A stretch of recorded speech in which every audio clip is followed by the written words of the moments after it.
Good morning, beloveds. Okay. I wish you could hear Kieran. Kieran's been gone for over 2 years now. Foster, because he's in here and he's purring ever so gently. He's got a really quiet purr. But if I move the camera down there so you can hear him, he'll move.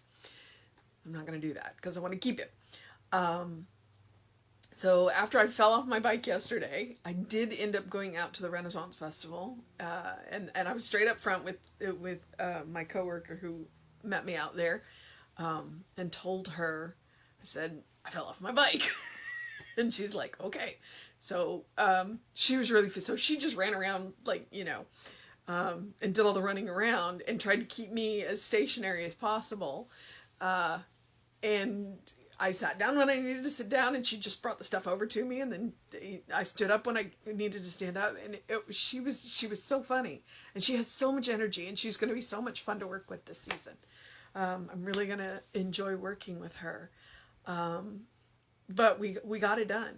We got it done, and the shop looks like we're going to open, and it was exciting, and so it was great fun. I really enjoyed that, and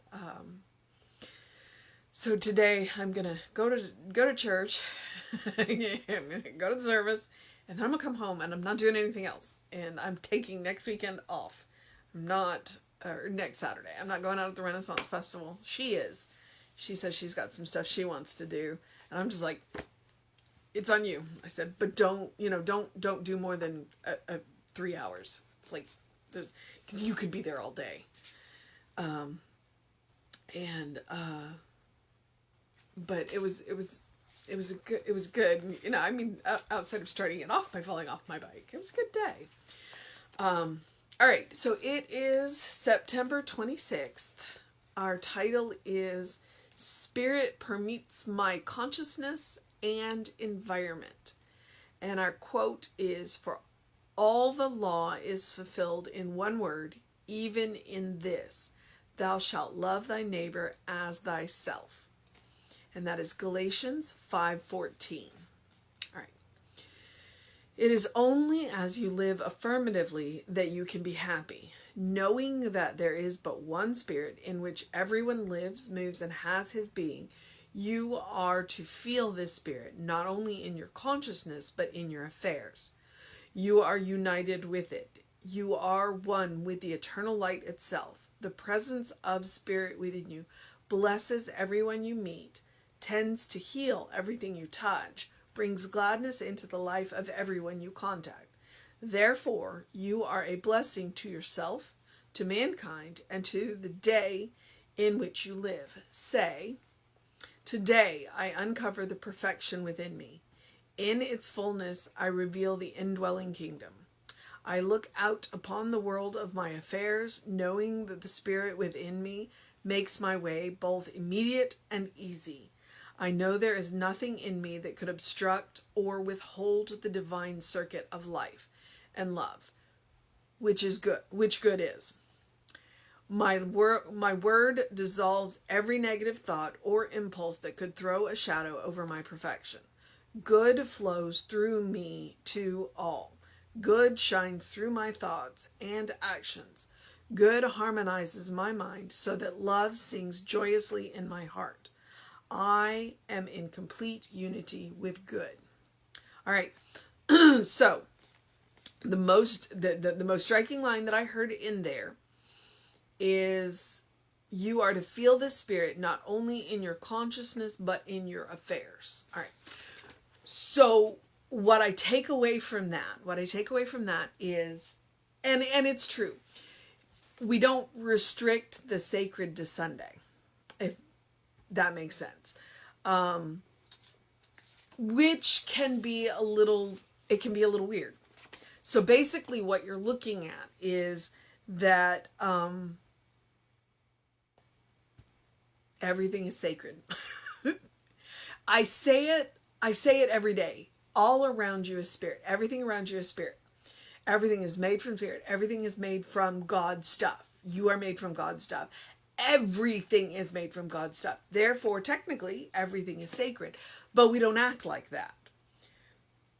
Okay? But then you have to stop and think, well, what does it mean to act like everything is sacred?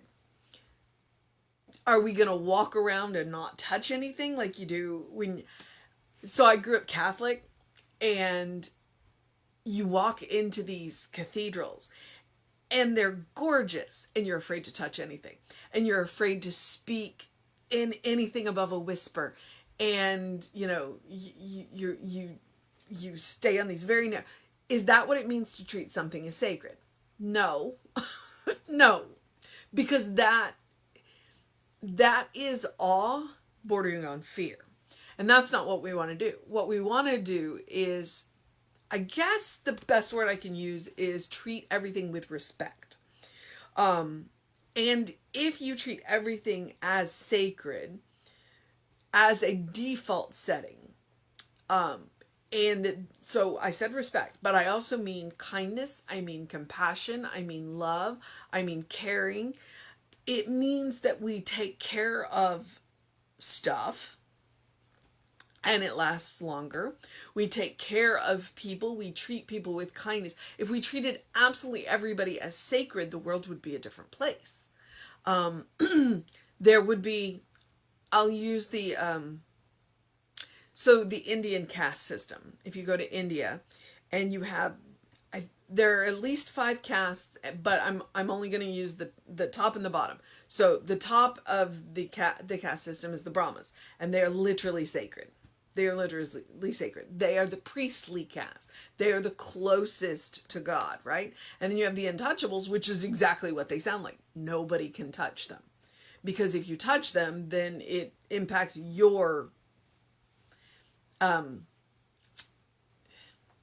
want to say sanctity, but that may not be. Okay, so too many people in the world are treated as untouchables, when the reality is we should all be treated as Brahmins. We should all be treated as the priestly caste, because we are all the priestly caste. What does that mean? It means we're all in touch with God. We're all in touch with spirit. We all have access to that spirit. So if spirit permeates everything that we are, then we're all Brahmins. Then we should all be treated as Brahmins. And yes, I'm using that because we don't have an equivalent system in the United States, or heck, in even Western. I mean, we do have priests, but again, raised Catholic. And when we go into sacred spaces,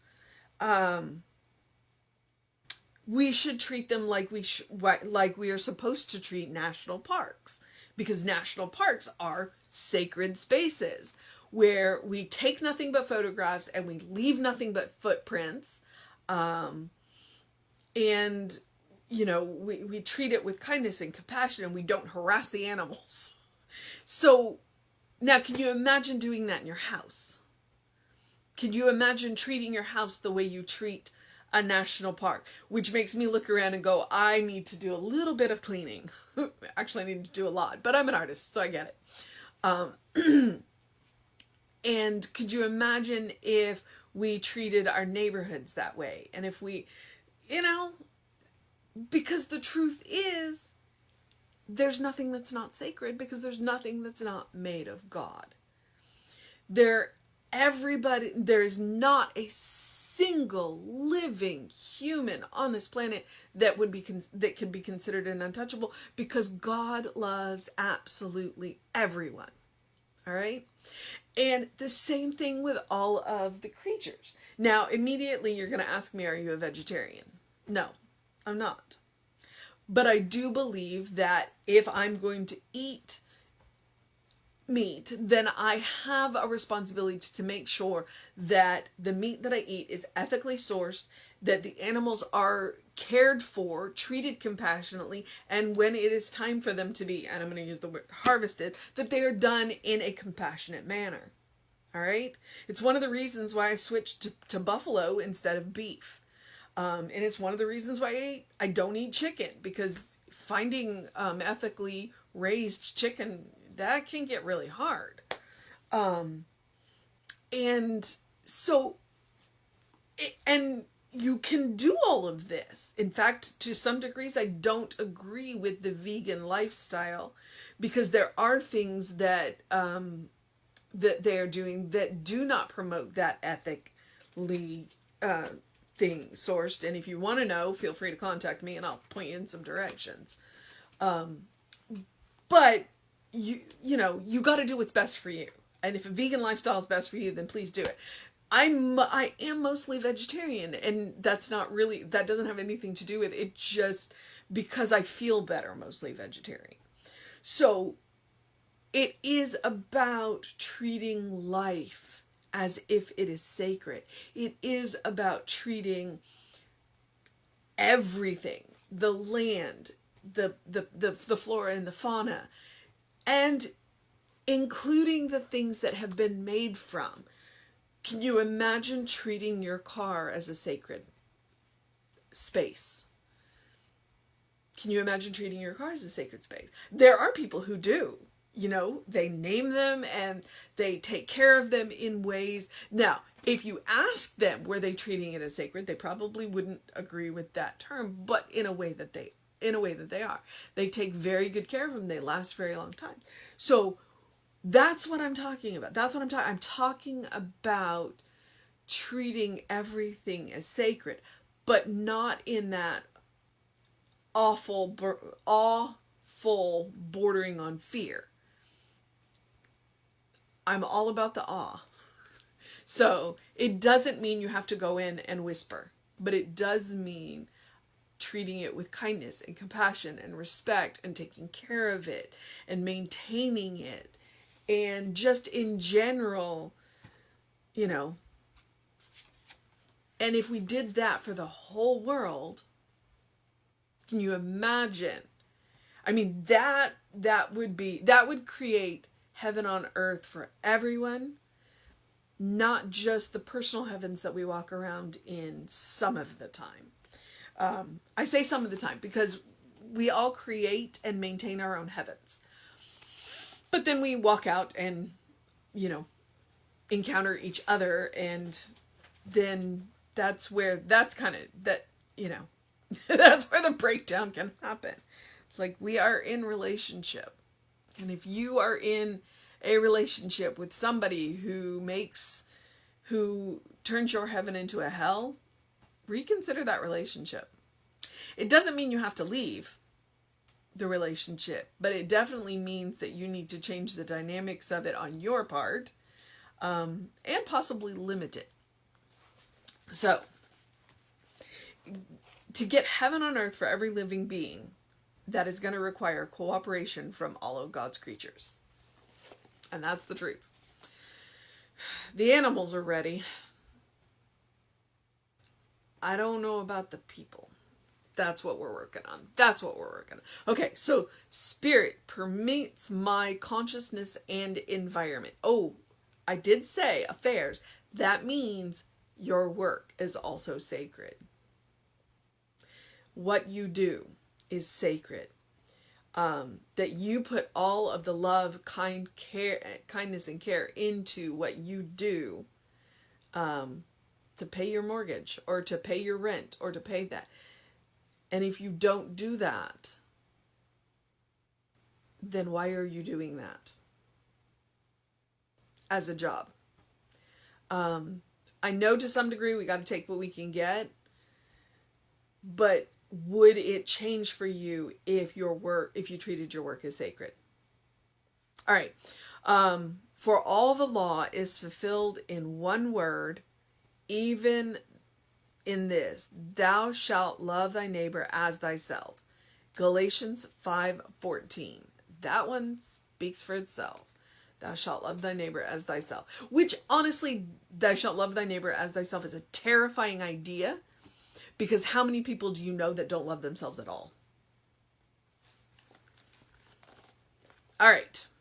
Maybe we should say love thy neighbor as you're supposed to love yourself. But then we're shitting on ourselves and we shouldn't do that. I'm just doing it again. All right. Okay. It is only as you live affirmatively that you can be happy. You got to know that you live in heaven. You got to look for the evidence. And in the absence of of that evidence, you got to create it yourself. Happiness is an inside job. It literally is an inside job.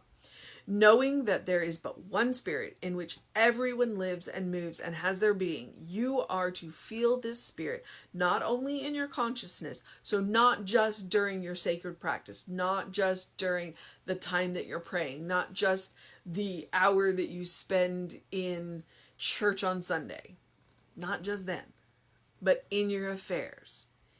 It means that at any point in your day, you can stop and drop into consciousnness, because it's if you want to do it, you're carrying it right there at the surface, so that you can dip your toe in the water and go, oh, that's spirit. That's spirit. Everything is spirit. You are united with all. You are one with the eternal light itself.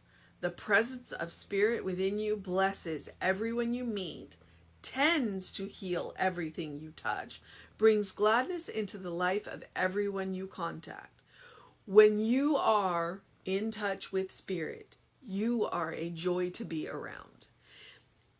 And it doesn't matter what emotional state you are in.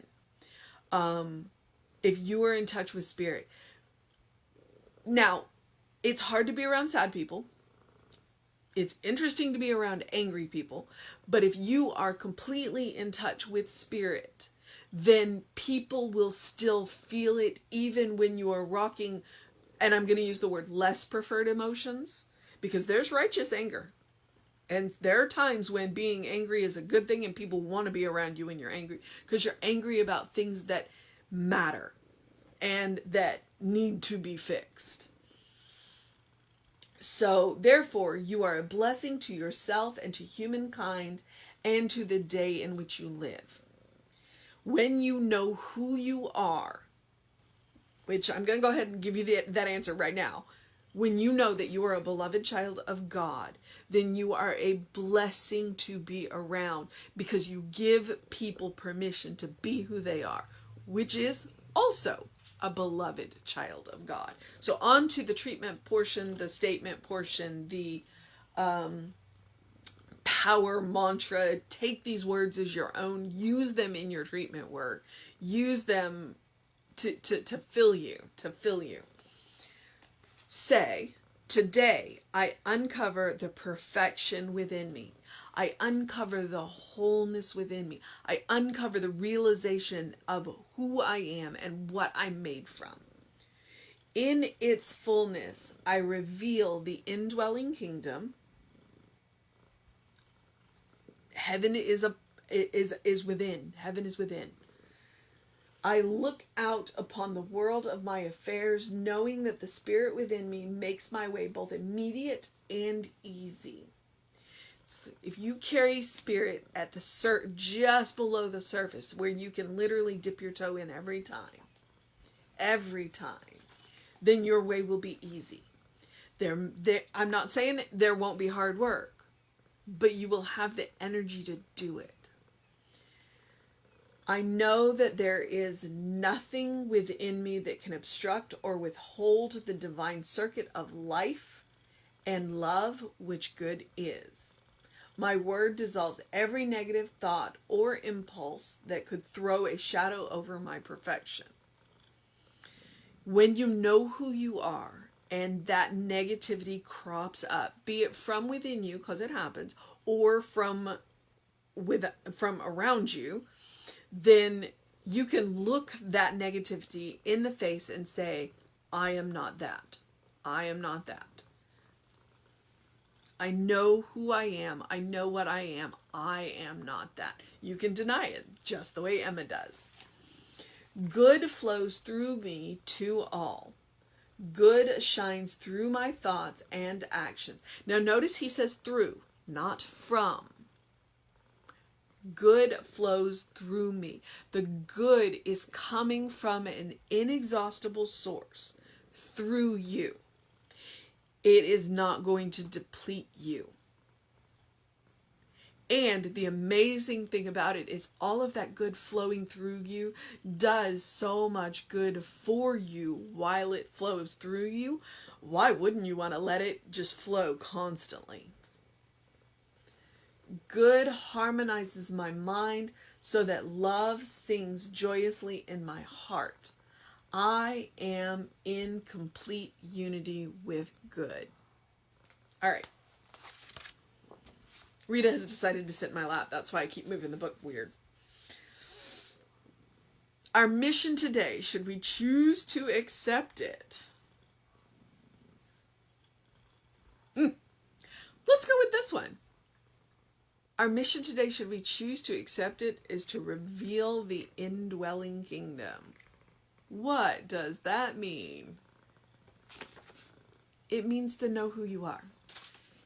It means to know that you are a beloved child of God. It means to know, it means to walk affirmatively, to walk as if everything is sacred, because it is. To know that heaven is right here, right now, all around us. And what it is seeking is our attention, our focus, our awareness, our conscious acceptance of it. The indwelling kingdom. It really is about knowing who we are. Knowing who we are. And when we know who we are, we give other people permission to be who they are. And when they have forgotten that they are children of God, then we hold the space for them until they remember. All right, beloveds, I'm also going to encourage you, as I always do something loving for yourself, do something kind for yourself, do something compassionate for yourself, whatever that looks like. Whatever that looks like. Today, I'm going to rest. I'm going to take a nice long nap. And rest all of those overly abused muscles that I have been working on. And so I encourage you to do it every day, because you should do it every day. You deserve your own loving, kind compassion. You deserve it because you are a child of God. You deserve it simply for existing. You also, when you practice it, it becomes a habit. To be kind, to be compassionate, to be gentle with yourself becomes a habit. And when you're gentle with yourself, things just work better. When things fall apart and you are gentle with yourself, you can gather yourself up faster and solutions appear more easily because you're open to them. It also allows you to bank it for those moments. For those moments when you need a little extra, or when somebody else in your life needs it. Because we all have those moments. We all have those moments where we need somebody to be kind and compassionate with us. That's that. Towards the end of it, he says, when you know who you are, you tend to heal everything you touch. You can't heal everything because you can't heal everyone because people have their own responsibility in the healing. But that loving kindness and compassion that you can share with other people can start them on the process of their own healing. It can. You are not responsible for healing them. But you might kick off the process and it costs you nothing. It costs you nothing to let the good flow through you. All right. I also encourage you to engage your mind and your body, unless it is rest day and you are resting that body. Go get a face full of sun first thing in the morning. Drink plenty of water and open the windows of your soul. Allow the breath of heaven to remind you you do live in heaven now. It is right here, right now, all around you. This is one of my little heavens. I'm sure you can hear that purr. So do what you need to do to make it a great day, an amazing day, a fantastic day, a wonderful day, a good day. And if that is too much pressure, simply have a day. And know that we will be back with you on Facebook Live with an amazing service at 11 o'clock. And Reverend David will be on with you around 5 p.m. And I will be back with you at 9 a.m. tomorrow. And I'm going to put the cat down because she's heavy. Oh, she is a 14-pound monster. but she is a total love bug. That's my Rita. And Foster's still in here with me too. All right, beloveds, do what you need to do. Take care of yourself and know that you're loved. I'll see you next time.